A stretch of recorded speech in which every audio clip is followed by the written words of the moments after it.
So these are uncomfortable truths, but they have to be spoken.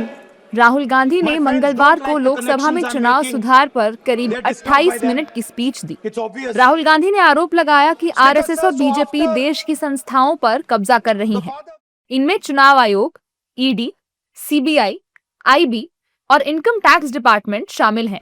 इससे साफ है कि बीजेपी चुनाव आयोग को कंट्रोल कर रही है, जिससे लोकतंत्र को नुकसान हो रहा है। अब राहुल गांधी के इन आरोपों पर एनडीए नेताओं की प्रतिक्रियाएं आ रही हैं और वे राहुल पर हमलावर हैं। वह कभी कभी आते हैं, कल उन्होंने अपना प्रेजेंस दिखा दिया, 1 महीने एसआईआर के मुद्दे पर चलने नहीं दिया। एक शब्द भी वो नहीं बोले कि वह सुधार क्या चाहते हैं, चुनाव में चाहते क्या हैं। जो उन्होंने बोला उनको समझ में नहीं आया। गलती से टी शर्ट के बदले कुर्ता पहन के आ गए थे तो कल पूरा भाषण कुर्ता पर हुआ, अगला भाषण फिर टी शर्ट पहन के आएंगे तो टी शर्ट पर देंगे। पूरे देश की जनता और हम लोग लोकसभा में बैठे थे, हमें समझ ही में नहीं आया कि चुनाव में वो चाहते क्या है, क्या सुधार चाहते हैं, उस पर एक शब्द नहीं बोले। वह भी जानते हैं कि कांग्रेस समाप्ति के कगार पर है।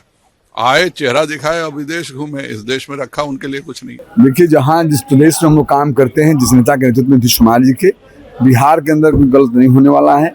पिता मैं जरूर कहूँगा कि बिहार में जो भी मामला रहता है, नीतीश कुमार जी एक एक बिंदु पर समझते हैं, सोचते हैं, ख्याल रखते हैं। निश्चित तो आने वाले दिनों में भी कहीं कोई दिक्कत किसी समाज को बिहार में नहीं होने वाला है। आप लीडर ऑफ अपोजिशन है पार्लियामेंट के अंदर में, दूसरे पर आरोप लगाते हैं और पार्लियामेंट के सेशन से प्रायोरिटी ज्यादा किस बात की है? तो आप जिस जनता ने आपको वोट दिया है उसकी जनभावना का भी आप अपमान कर रहे हैं। जबकि विपक्षी नेता राहुल गांधी के बयान पर सहमति जता रहे हैं और सरकार को अहंकारी करार दे रहे हैं।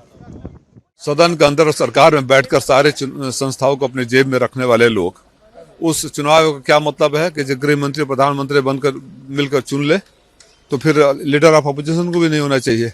और ऐसे चुनाव आयुक्त का क्या मतलब कि मेरे घर के बगल में है, मैं सबूत दे रहा हूँ, लिख रहा हूँ और मौका नहीं दे रहे हैं। वो चुनाव आयोग जब जहाँ आवाज उठती है तो कहते हैं लखनऊ जाकर बात करिए, सदन चल रहा है, मैं सांसद हूँ।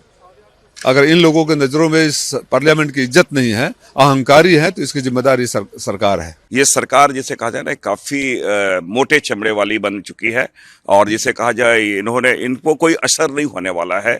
ये जिद पे आए हुए हैं और किसी भी स्थिति से SIR के माध्यम से ये दोनों के चुनाव आयोग और इनकी मिली भगत है, जिसके माध्यम से ये नागरिकों का जो स्वाभाविक जिसे कहा जाए वो एक अधिकार दिया गया वोट का अधिकार, वो उससे हनन कर रही है। जब राहुल गांधी संसद में बोल रहे थे तब 5 बार हंगामा हुआ। सत्ता पक्ष के नेताओं का कहना है कि राहुल सुधार क्या चाहते हैं ये तो बताएं, बस आरोप लगाने ही आए थे। इंडियन नेता राहुल गांधी की स्पीच को लेकर तो हमलावर हैं ही, साथ में ही उनके विदेश दौरे को भी मुद्दा बनाकर निशाना साध रहे हैं।